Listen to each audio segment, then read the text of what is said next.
पंकज और निकिता की पहली मुलाकात कॉलेज के कॉमन लेक्चर में हुई थी। वो लेक्चर इतिहास का था। प्रोफेसर सर की बोरिंग आवाज में पुराने राजाओं की कहानियां चल रही थीं। क्लासरूम की आखिरी बेंच पर पंकज बैठा था, नोट्स बनाने का नाटक करते हुए मोबाइल स्क्रॉल कर रहा था। ठीक उसके बगल में निकिता आई और चुपचाप बैठ गई। उसकी किताबें साफ सुथरी थीं, नोट्स बने हुए। पहली नजर में पंकज को लगा कि ये लड़की बहुत सीरियस है। लेक्चर खत्म होते ही निकिता ने पूछा, ये लेक्चर के नोट्स हैं क्या? पंकज ने हंसते हुए कहा, हाँ, लेकिन मेरे नोट्स तुम्हें समझ नहीं आएंगे। बस यहीं से बात शुरू हो गई। शुरुआत में बातें सिर्फ नोट्स और असाइनमेंट्स तक सीमित रहीं। ये प्रोजेक्ट कैसे करना है, सर ने कौन सा चैप्टर पढ़ाया। लेकिन धीरे धीरे बातें बढ़ने लगी। कभी कैंटीन में चाय के दौरान, तेरा फेवरेट सब्जेक्ट कौन सा है? तो कभी लाइब्रेरी के कोने में, शहर छोड़कर कहीं जाना चाहेगी तो कहां? वो लंबी बैठकों के दिन जहां घंटों बातें होती, हंसी गूंजती और समय का एहसास ही नहीं रहता। कैंटीन का वो कोना, वही चाय वाली आंटी और वो टेबल जिस पर कॉफी के दाग थे, ये सब उनकी खास जगहें बन गईं। बिना किसी को एहसास हुए दोस्ती कब प्यार में बदल गई, दोनों को भी पता नहीं चला। कोई प्रपोज नहीं हुआ, कोई वादा नहीं, बस एक खामोश कनेक्शन। वो नजरें जो बिना बोले सब कह जाती। वो मैसेज, क्लास खत्म हुई, और मिलने के लिए बनने वाले छोटे छोटे बहाने। कॉलेज के दिनों में पंकज एक लॉजिकल लड़का था। हर बात का कारण ढूंढना उसकी आदत थी। निकिता बिल्कुल उलट। वो चीजों को महसूस करती थी, उन पर यकीन करती थी, खासकर जब बात उसके गांव और वहां की कहानियों की होती। कभी कभी निकिता के चेहरे पर एक अजीब सी उदासी आ जाती थी, जैसे वो कुछ कहना चाहती हो पर शब्द ना मिल रहे हों। पंकज उस उदासी को पूरी तरह समझ नहीं पाता था, बस इतना जानता था कि निकिता के साथ रहना उसे सुकून देता था। जब वो उसकी किसी बेवकूफी भरी बात पर हल्की सी मुस्कान देती तो पंकज सब भूल जाता। एक दिन निकिता ने कहा, शहर की भीड़ से दूर पहाड़ों के बीच बसा एक शांत सा गांव, आना चाहे तो? पंकज ने तुरंत हामी भर दी। परीक्षाएं खत्म होते ही वो बस पकड़कर निकल पड़ा। रास्ते भर यही सोचता रहा, निकिता का गांव कैसा होगा, वो जगह जहां वो बड़ी हुई। शहर से चलने वाली वो पुरानी बस धीरे धीरे पहाड़ी रास्तों पर चढ़ रही थी। शाम का वक्त था, आसमान में बादल जमने लगे थे और हवा में ठंडक घुल चुकी थी।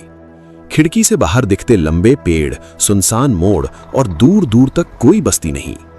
जैसे जैसे बस गांव के पास पहुंच रही थी, नेटवर्क गायब होने लगा। फोन स्क्रीन पर लिखा आया, नो सिग्नल। पंकज ने फोन जेब में रख दिया, लेकिन दिल के अंदर एक अनजाना सा बोझ महसूस हुआ। अचानक बस एक झटके के साथ रुकी। ड्राइवर ने कहा, बस बेटा, यहीं उतरना है। बस के दरवाजे खुले, ठंडी हवा चेहरे से टकराई। पंकज धीरे से नीचे उतरा। शाम का वक्त था, हल्की सी ठंडी हवा चल रही थी और आसपास एक अजीब सी खामोशी फैली थी। पंकज ने बैग कंधे पर रखा और नजर इधर उधर दौड़ाई, और तब उसने निकिता को देखा। निकिता बिल्कुल सामने खड़ी थी, जैसे उसे पता हो कि पंकज इसी पल बस से उतरेगा। हर पल उसका दिल तेज धड़क रहा था। निकिता सिंपल कपड़ों में, बाल थोड़े बिखरे हुए और चेहरे पर इतनी खुशी कि बिना कुछ बोले भी उन दोनों का प्यार उनकी आंखों से साफ झलक रहा था। दोनों एक दूसरे को देखकर कुछ पल के लिए बस वहीं खड़े रह गए। फिर बिना कुछ कहे दोनों मुस्कुराए। सफर कैसा रहा? निकिता ने पूछा। लंबा था पर थकान महसूस नहीं हुई, पंकज ने कहा। पंकज के चेहरे पर सफर की थकान थी, लेकिन निकिता को देखते ही वो थकान कहीं खो जाती है। निकिता के चेहरे पर भी वही पुरानी मुस्कान वापस आ जाती है। गांव पहुंचते ही सब नया लगा। जब गांव का रास्ता शुरू हुआ तो शहर की धूल धक्कम से कोसों दूर। हवा ठंडी, साफ, जंगल घना, पहाड़ ऊंचे। गांव छोटा सा, पतली गलियां, मिट्टी के घर, हवा में मिट्टी और जंगल की सौंधी खुशबू। पेड़ इतने घने कि सूरज भी छन कर आता। पंकज को लगा जैसे समय यहां रुक गया हो। शहर की भीड़ से दूर पहाड़ों के बीच बसा एक शांत सा गांव। गलियां तंग, घर मिट्टी के, छतें घास की। बच्चे खेल रहे, बूढ़े चौपाल पर बैठे, लेकिन हवा में एक अजीब सी भारीपन, जैसे कुछ अनकहा हो। पंकज के लिए सब कुछ नया था।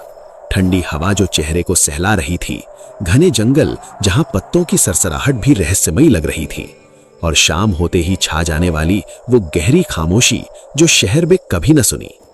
सूरज ढलते ही गांव सो जाता, सिर्फ कुत्तों की भौंकने की आवाज, जंगल की वो सौंधी खुशबू जो नाक में घुस रही, पत्थरों की हल्की गर्माहट जो पैरों तले महसूस हो रही, घने पेड़ों की आवाजें, कभी हवा का सरसराना, कभी चिड़ियों का चहचहाना। हर पल उसका दिल तेज धड़क रहा था और साथ ही क्यूरियोसिटी भी बढ़ रही थी। ये जगह इतनी अलग क्यों लग रही है? दोनों हल्की हंसी के साथ निकिता के घर की तरफ चल पड़े। कच्चे रास्ते, दोनों तरफ पेड़, बीच बीच में छोटे घर और ऊपर धीरे धीरे अंधेरा घिरता जा रहा था। चलते हुए दोनों कॉलेज की बातें करते रहे, प्रोफेसर्स, एग्जाम्स और शहर की जिंदगी। कभी कभी बातें खुद ब खुद चुप हो जाती और सिर्फ पैरों की आवाज और हवा की सरसराहट सुनाई देती। निकिता का घर गांव के थोड़ा अंदर था, सादा सा घर, लेकिन आसपास एक अजीब सी शांति थी। उस शाम दोनों गांव के थोड़े ऊपर वाले रास्ते पर एक पत्थर की दीवार के पास बैठकर बातें कर रहे थे। नीचे गांव की छोटी छोटी रोशनियां दिख रही थीं। तभी पंकज की नजर दूर पहाड़ी पर पड़ी। वहां जंगल से घिरा पहाड़ की चोटी पर एक पुराना किला खड़ा था। दूर से किला ऐसा लग रहा था जैसे उसके अंदर बहुत से राज दफन हों, ऐसे राज जो सालों से चुपचाप वहां पड़े हों और किसी का इंतजार कर रहे हों। उस पर नजर टिकते ही पंकज के सीने में अजीब सी बेचैनी उठने लगी। पंकज ने धीरे से पूछा, निकिता, वो सामने जो किला है वहां कोई रहता है क्या? निकिता की बातें अचानक रुक गईं। उसका चेहरा पहले शांत था, पर अब उस पर घबराहट साफ दिख रही थी। वो कुछ पल चुप रही, फिर बोली, तुमने उसे देख लिया? पंकज को बात समझ नहीं आई। देख लिया मतलब? निकिता ने गहरी सांस ली और बोला, आज मणि पूर्णिमा है। चांद उस रात पूरा था, बिल्कुल साफ और चमकदार। उसकी रोशनी सीधी पहाड़ पर खड़े उस किले पर पड़ रही थी। निकिता ने बताया कि गांव में माना जाता है सिर्फ इसी रात दूर से किला अलग महसूस होता है। दूर से देखने पर ऐसा लगता है जैसे वहां कुछ चल रहा हो, जैसे अंधेरे के बीच कोई और ही दुनिया बसी हो। पर जो पास जाने की कोशिश करता है उसे वहां सिर्फ खामोशी मिलती है। ये कहते हुए निकिता ने पंकज का हाथ पकड़ लिया, जैसे उसे कहीं जाने से रोक रही हो, और धीरे से बोली, जो दिखता है वो जरूरी नहीं है कि सच हो। उसने आगे बताया, जैसे ही कोई किले के करीब पहुंचता है किला बिल्कुल शांत लगने लगता है। पास जाने पर सिर्फ टूटी दीवारें, ठंडा सन्नाटा और किसी के मौजूद होने का एक बेचैन कर देने वाला एहसास रह जाता है। पंकज ने हल्की सी हंसी के साथ कहा, ये सब गांव की कहानियां होंगी, डर पैदा करने के लिए। पर निकिता नहीं मुस्कुराई। उसकी आवाज थोड़ी भारी हो गई। मेरे गांव से अब तक 12 लोग लापता हो चुके हैं, और सब मणि पूर्णिमा की रात। उसी शाम पंकज की मुलाकात जंगल के रास्ते के पास रहने वाले एक बूढ़े आदमी से हुई। उसका नाम भैरव सिंह था। वो एक छोटी सी झोपड़ी में रहता था और खुद को किले का चौकीदार बताता था, जो लोगों को उस तरफ जाने से रोकता था। भैरव सिंह ने पंकज की आंखों में सीधा देखकर कहा, बेटा, उस किले के पास जाने की जिद मत करना। उसने बताया कि किला पूरी तरह टूट चुका है, दीवारों में गहरी दरारें हैं, छत गिर चुकी है और अंदर पेड़ उगाए हैं। अब भी वहां राजा के जमाने के कुछ झंडे और निशान पड़े हुए हैं, जैसे वक्त वहीं थम गया हो। भैरव सिंह ने यह भी बताया कि किले के पास एक बड़ा और गहरा तालाब है। पानी ऊपर से बिल्कुल शांत दिखता है, जैसे अपने अंदर कुछ छुपा रहा हो। गांव में माना जाता है कि उस तालाब के नीचे राजा ने एक मंदिर बनवाया था और उस मंदिर में एक चमत्कारी मणि रखी थी। और किले के अंदर एक कोने में एक बहुत पुराना बरगद का पेड़ लगा है। लोग कहते हैं उस पेड़ के नीचे से एक रास्ता जाता है, सीधा तालाब के नीचे बने उस मंदिर तक। भैरव सिंह ने सिर्फ इतना कहा, मणि मिलती नहीं, मणि खुद बुलाती है।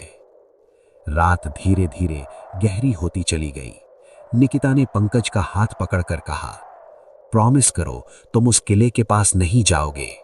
ये कहते हुए निकिता ने पंकज को कसकर गले लगा लिया, जैसे उसे सच में डर लग रहा हो, जैसे वो किसी भी हाल में नहीं चाहती हो कि पंकज उस किले की तरफ एक भी कदम बढ़ाए। पंकज ने हाँ कह दिया, पर उसके मन में सवाल अब भी जिंदा थे। जब गांव सो गया, पंकज चुपके से बाहर आया। उसकी नजर फिर से पहाड़ी पर गई। चांद की रोशनी में किला दूर से अलग ही लग रहा था। उसका दिल तेज धड़कने लगा। उसने खुद से कहा, बस थोड़ा पास जाकर देख लूंगा। वो जंगल के रास्ते पर चल पड़ा। जैसे जैसे वो किले के अंदर पहुंचा, हवा भारी होती गई। पेड़ों की आवाज बंद हो गई। किला बिल्कुल शांत लग रहा था, ना रोशनी ना आवाज। और तब उसकी नजर किले के अंदर लगे उस बरगद के पेड़ पर पड़ी। उस पल हवा रुक सी गई, जंगल बिल्कुल चुप हो गया। और तब तालाब की तरफ से एक हल्की सी मंदिर की घंटी की आवाज सुनाई दी। पंकज ने पीछे मुड़कर देखा, और यहीं से शुरू होती है उस रात की कहानी, जिसके बाद पंकज कभी पहले जैसा नहीं रहा। ये कहानी यहीं खत्म नहीं होती। असल डर अब शुरू हुआ है। पार्ट 2 में मिलते हैं।